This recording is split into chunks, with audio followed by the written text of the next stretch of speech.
Cabin mate 24 hours study hall and work space mobile app download చేసుకుని ఇప్పుడే మీ cabin book చేసుకోండి.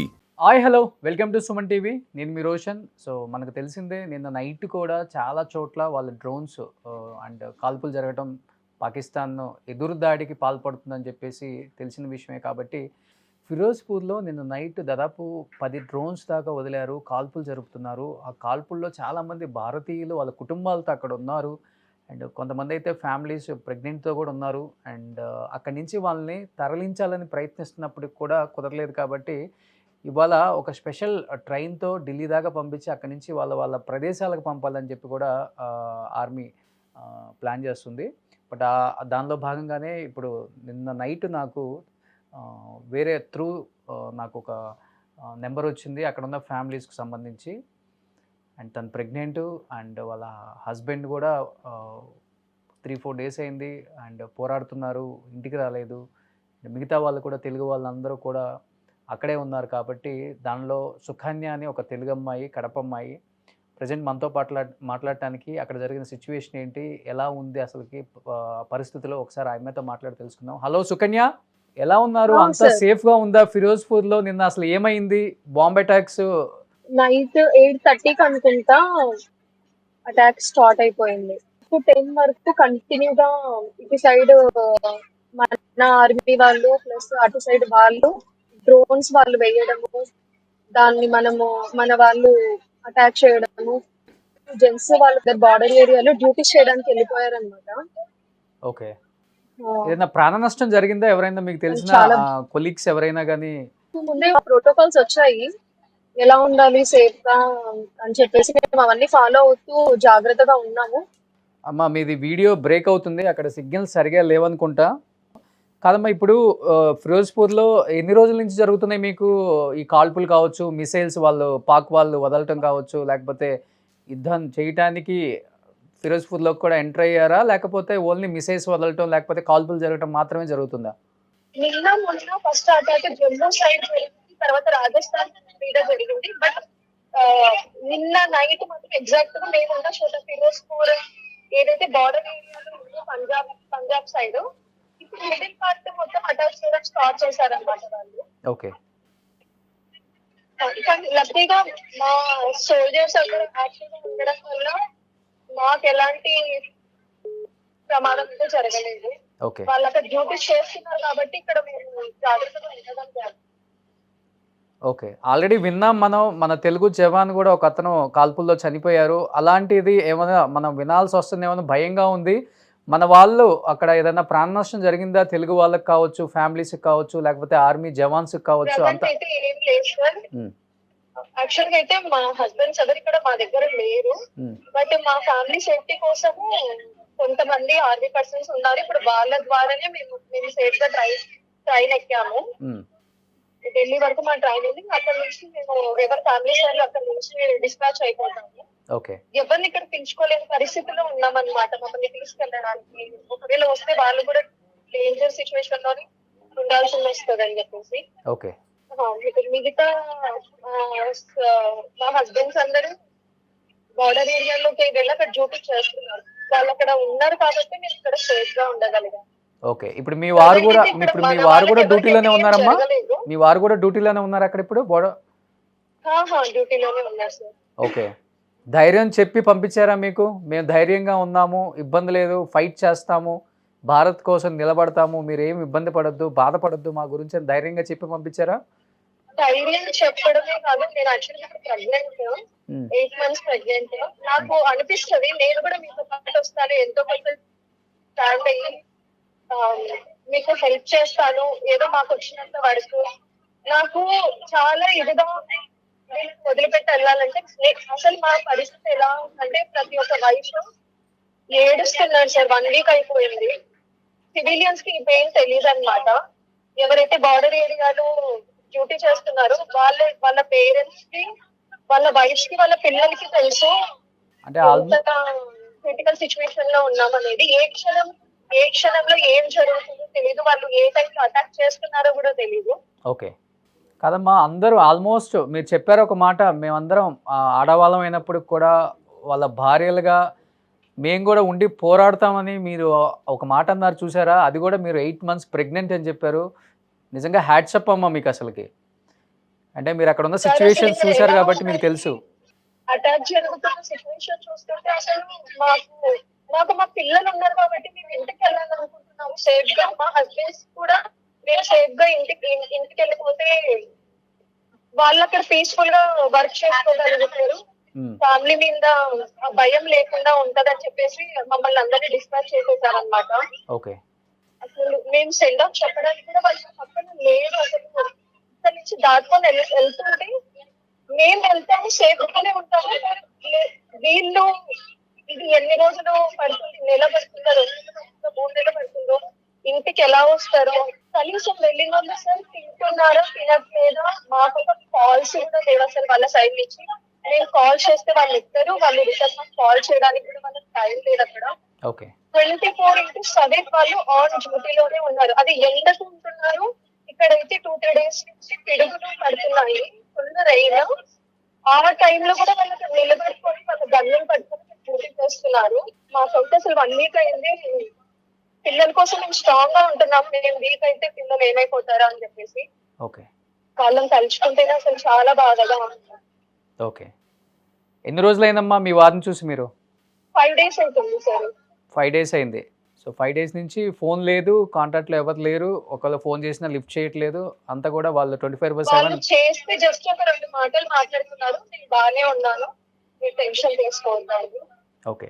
వాళ్ళ టెన్షన్ కూడా అక్కడ మమ్మల్ని ఇక్కడ నుంచి ఎలాగైనా పంపివ్వాలి. ఎందుకంటే వాళ్ళు ఇప్పుడు మా దగ్గర లేరు. వాళ్ళు ఎక్కడ ఉన్నారో మాకు చెప్పారు. అది సీక్రెట్ గా ఉంటది కాబట్టి వాళ్ళు ఎక్కడున్నారు, ఏ ఏరియాలో వర్క్ చేస్తున్నారు అనేది కూడా మాకు ఎటువంటి మెసేజ్ పాస్ చేయరు అనమాట. ఓకే. బహుశా మీకంటే అలవాటు అయి ఉండొచ్చు. పిల్లలు కొంచెం అంటే కాల్పులు జరుగుతున్నాయి అండ్ మిసైల్స్ కూడా వదులుతున్నారు, ఎదురు దాడి జరుగుతుందని చెప్పారు కాబట్టి పిల్లలు కొంచెం బాగా భయానికి గురై ఉంటారమ్మా నాకు తెలిసి ఆ సౌండ్స్ కి. రాత్రి ప్రతి ఒక్కరు చిన్న చిన్న పిల్లలు బెడ్ కిందకి వెళ్ళి దాక్కున్నారు. అసలు ఆ సౌండ్స్ వినలేక, అంత భయంకరమైన సౌండ్స్. నేను దూరం నుంచి ఎక్కడే విన్నాను. లుధియానా సైడ్ అటు అటాక్ అయ్యింది, ఒక 3 times సౌండ్ వచ్చింది.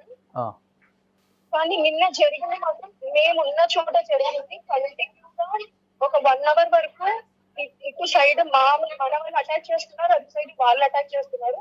నేను నా కళ్ళతో ఇట్లా మా కోటర్ పై నుంచి 6 drones వెళ్ళడం చూసాను.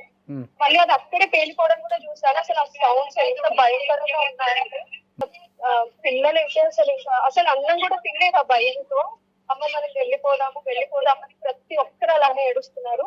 హస్బెండ్స్ లేకపోవడం వల్ల మేము ఒకరికొకరు ఒకే కోటర్లో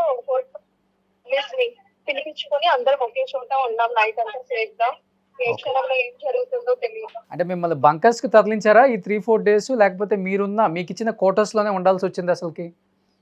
మేము క్వార్టర్స్ లోనే ఉన్నాము. మాకు అన్ని విధాలుగా మా ఫెసిలిటీస్ మాకు ఉన్నాయి. కొంతమంది ఇక్కడ ఉన్నారు మాకు సెక్యూర్ గా. బయట వాళ్ళని ఎవరిని అలో చేయట్లేదు, మమ్మల్ని బయటకి వెళ్ళనివ్వట్లేదు అనమాట. మాకు కావాల్సిన కొన్ని ఏదైతే తినడానికి పాలు అలాంటివి ఉంటే అవన్నీ వాళ్ళే మాకు జాగ్రత్తగా చూసుకున్నారు. లోపల ఉన్నంత వరకు మాకు ప్రాబ్లం అనిపించలేదు. బట్ జరిగింది కూడా అటాక్ లోపలే. ఇప్పుడు వాళ్ళ టార్గెట్ అంతా సివిలియన్స్ మీదనే ఉంది మాకు తెలిసి. అక్కడ బార్డర్ లో వర్క్ చేస్తున్న హౌస్ సోల్జర్స్ మీద వాళ్ళ టార్గెట్ లేదు. వాళ్ళ టార్గెట్ అంతా సివిలియన్స్ మీద ఉంది కాబట్టి మమ్మల్ని వెంటనే ఇక్కడ ఉండడం సేఫ్ కాదు అని చెప్పేసి మమ్మల్ని డిస్పాచ్ చేసేసారు. యాక్చువల్గా మేము ఎప్పుడో వెళ్లాల్సిన వాళ్ళము. మా ప్రతి ఒక్క ట్రైన్స్ ఫ్లైట్స్ క్యాన్సిల్ అవుతూ వస్తుండే.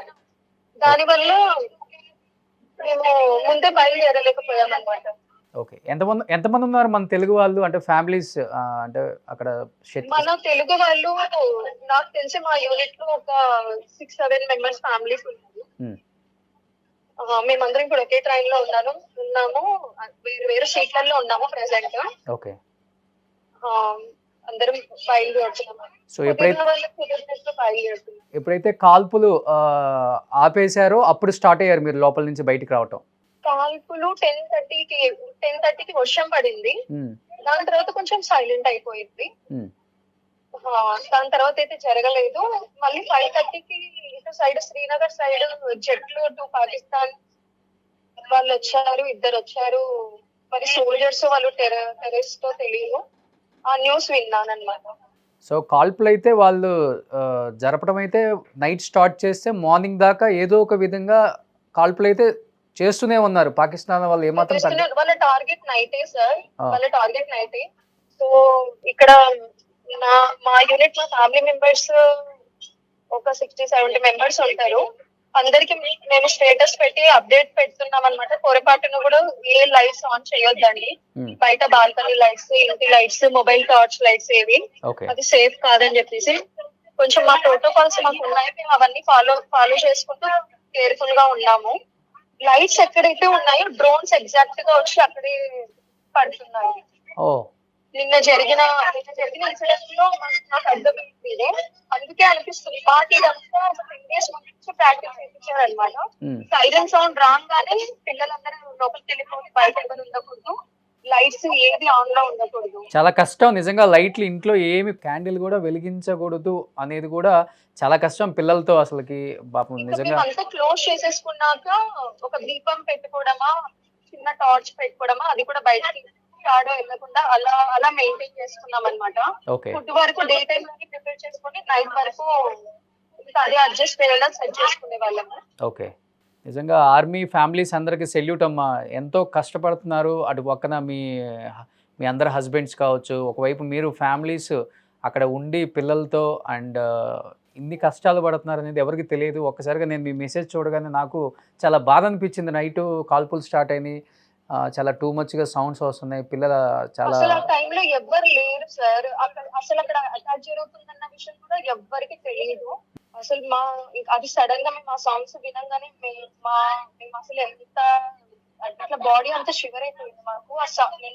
చూసాం మేము అంతా కళ్ళతో అసలు ఆ ఇన్సిడెంట్. సో వాళ్ళ టార్గెట్ అంతా కూడా సివిలియన్స్. మీరు చెప్పినట్లుగా మీరు అక్కడ ఉన్నారు కాబట్టి మీకు అక్కడ పరిస్థితులు అర్థం చేస్తున్నారు కాబట్టి. సివిలియన్స్ మీదనే ఉంది సార్. ఓకే మీది ఎక్కడమ్మా? మీది ఆంధ్రానా తెలంగాణ? మాది ఆంధ్ర సార్. ఆంధ్ర ఎక్కడ మీది? Kadapa district. Kadapa district. Okay so మీరు జాగ్రత్తగా సేఫ్గా ఉండండి. 8 months ప్రెగ్నెంట్ అని చెప్పారు. ఒక బాబు ఉన్నారు కదా మీకు కూడా? సో 8 months ప్రెగ్నెంట్ అని చెప్పారు. చాలా ధైర్యంగా ఉండండి. ఈ టైంలో చాలా ధైర్యంగా ఉండాలి.